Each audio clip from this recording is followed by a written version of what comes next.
Hello everyone, welcome back. Hope you're having a good day, good night, good afternoon, wherever you are. Narcissism, the personality that looks confident but is built on fear. There's a type of person in this world who appears confident, strong, even admirable on the surface, but when you get close to them, something feels off. They dominate conversations, they invalidate your feelings, they make you question your own reality, and yet they often look like the most confident person in the room.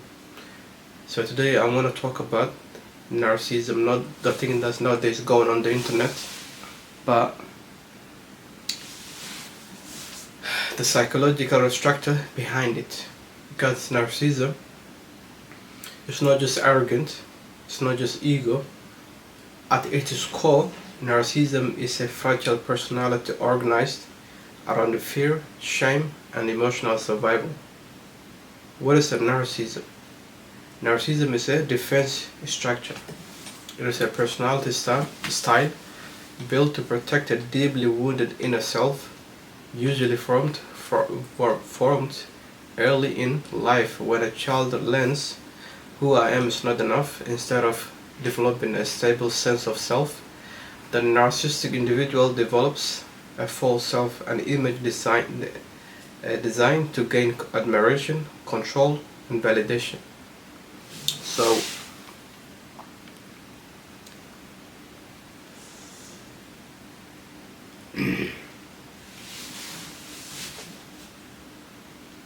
who I am is not. So, yep. And the false self says, I must be superior, I must be admired, I must never be seen weak, because weakness to them feels like annihilation.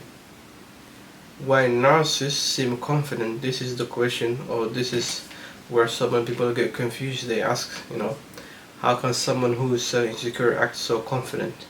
Because what you are seeing is not confidence; it is a compensation. True confidence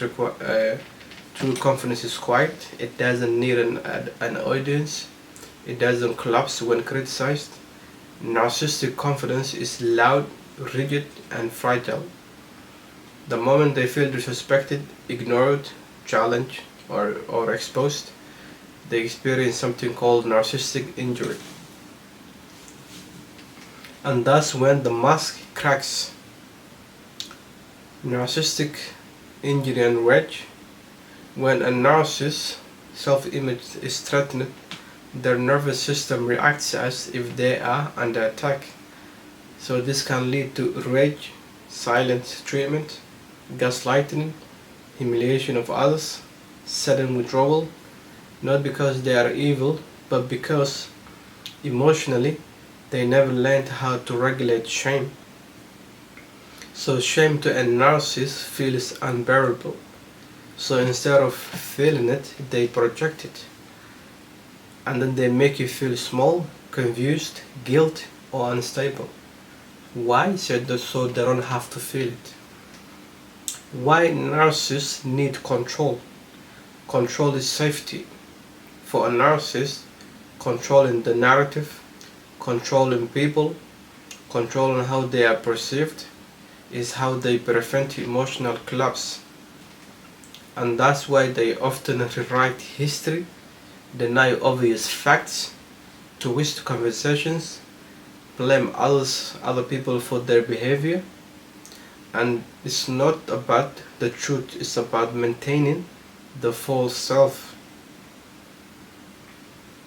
Okay, why do narcissists struggle with empathy? This is an important point. Most narcissists understand emotions intellectually but struggle to feel them emotionally. They can recognize pain but not sit with it. Empathy requires vulnerability, and vulnerability threatens the narcissistic structure.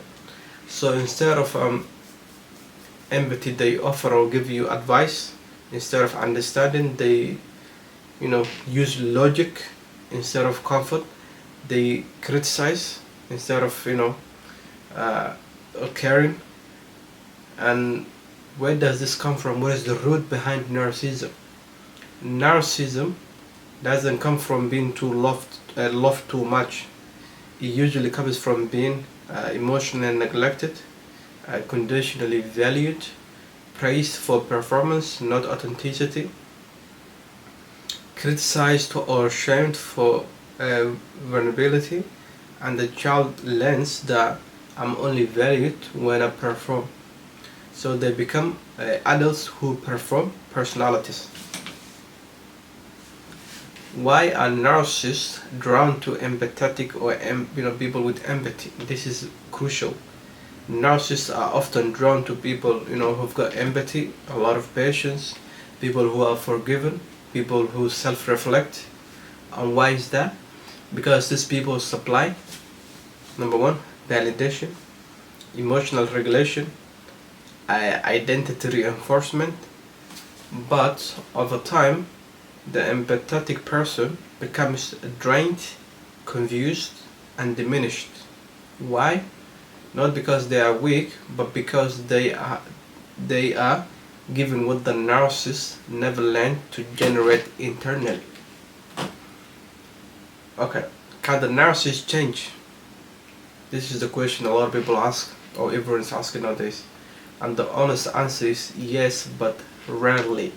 Yes, but rarely. And only under specific conditions. Change requires genuine insight, tolerance of shame, accountability without collapse, and long-term therapy. Most narcissists don't seek help because they genuinely don't believe they are the problem. So therapy threatens their self-image. Self-examination feels intolerable. So change is possible, but only when the pain of staying the same outweighs the pain of self-awareness. If you are dealing with a narcissist, let me say this very clearly. You cannot heal someone who refuses to see themselves. Your job is not to explain yourself better, or to prove your value, or to gain or earn their trust or respect, or to rescue their inner child. Your job is to protect your boundaries, trust your perceptions, stop over-explaining yourself, choose your mental health. Because distance is not cruelty, it is self-respect. If you recognize narcissistic traits in yourself, that doesn't mean, this part is very important, sir. Having narcissistic traits doesn't make you a monster. It means you have adapted to survive. The difference is self-awareness. If you can reflect without defensiveness, tolerate discomfort, take accountability, and be responsible for yourself, sit with shame without projecting it, then you are already breaking the cycle. Healing narcissism is not about destroying the ego. It's about building a real self underneath it. Okay. Narcissism is not confidence. It is fear dressed as superior or superiority. It is personality built to survive emotional injury, not to connect. And the most powerful thing you can do, whether you are healing from a narcissist or healing narcissism within yourself, is to choose truth over image. Be honest with yourself. Because authenticity is the one thing narcissists cannot fake. If this resonated with you, take a moment to reflect rather than react. And remember, your value does not depend on being admired. It depends on being real. And if this video helped you name something you have lived through, please subscribe, like, share and comment, because understanding narcissism is not just an insight, it is a freedom. Until next time, stay safe, stay strong, and take care. Bye now.